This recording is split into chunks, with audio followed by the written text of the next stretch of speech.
Allez, je prends 2 minutes histoire de faire un petit tour du potager entre deux pluies. Donc voilà, les zones ont été créées, ça c'est les dernières. Donc j'ai repiqué les épinards et les courgettes. On a des betteraves qui suivent son cours. Là encore des courgettes et des épinards. Nous avons des navets boules d'or avec des lignes de radis semées entre qui devraient être prêtes d'ici 3 semaines à un mois.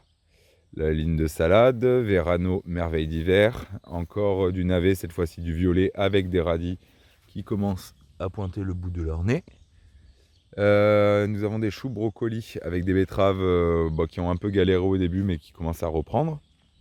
Ligne d'oignons sous bâche. Nous avons les petits pois merveilles de Kelvedon avec des salades reines de mai. Donc voilà, qui reprennent bien. Il y a de la bourrache que je vais repiquer dans les zones à fleurs. Nous avons les zones à fèves. Voilà, c'est les aguadulce. Épinards et la deuxième série de petits pois qui devraient rattraper la première. Encore de la fève. Là, nous avons une ligne d'oignon jaune avec 2 lignes de carottes Rodelica, carottes de conservation. De la blette rouge, blette verte avec au milieu du chou kale vert Westlander et du violet. Là-dessous, je ne sais pas si on va réussir à voir, je vais soulever le voile, mais il y a de la ligne de carottes.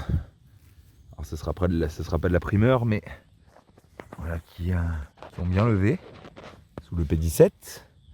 Toujours protégé, surtout pour les chats. Hop. Là, alors c'est la zone qui s'est fait le plus défoncer par les limaces. On les voit, elles sont un peu de partout. Hein.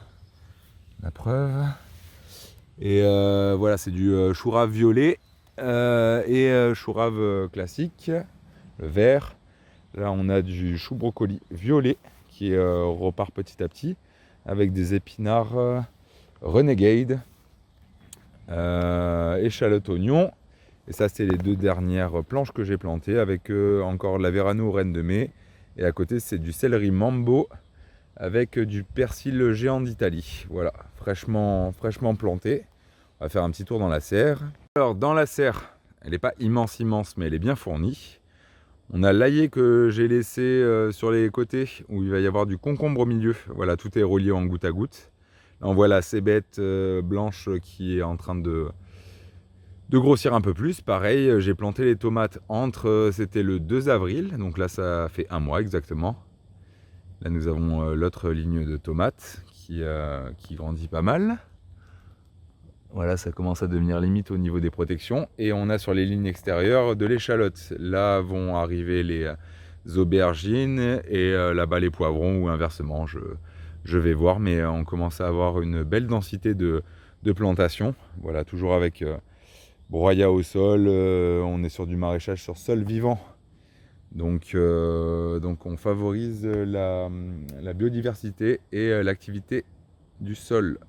En sortant de la serre, j'ai créé 3 buttes d'1,20 m de largeur. Donc ici il va y avoir les potimarrons, ici il va y avoir les butternuts et avec un petit sillon. Donc c'est un test, hein. J'ai testé l'année dernière, ça fonctionnait bien et là j'ai envie de le faire en plus grand. Donc c'est des lignes de 1,20 m par 20 m. Et au milieu j'ai semé très dense du maïs à popcorn, maïs doux et du tournesol géant. Donc l'année dernière il faisait 3 mètres de hauteur. Cette année je me demande si les limaces défoncent pas tout, quelle grandeur fera cette ligne. Et là ça va être melon pastèque, du melon vieille France, une ancienne variété, et de la pastèque Crimson Sweet, donc qui sont censés être adaptés à la culture plus dans le nord. Donc bon, ça tombe bien, on a une météo mitigée. Et là sur cette zone qui a été amendée récemment, je vais incorporer la matière et ça va être les lignes d'aromatiques, donc basilic au milieu, persil et ciboulette sur les côtés, et intercalaire des fleurs bourrache, cosmos, souci, calendula et j'en ai. Cette parcelle, donc j'ai fait des zones de 14 mètres, parfois de place.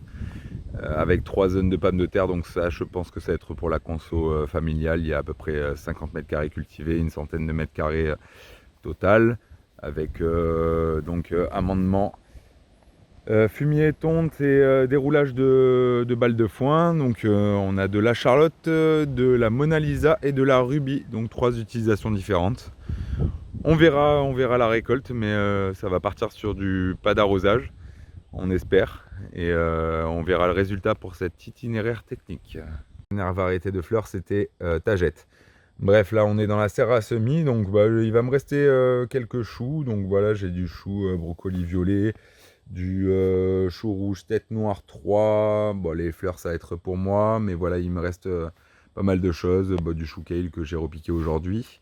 J'ai la 3e série de tomates que je vais devoir repiquer d'ici peu de temps pour les gens qui vont planter après le 15 mai, aux alentours du 20-25. Nous avons le beau basilic.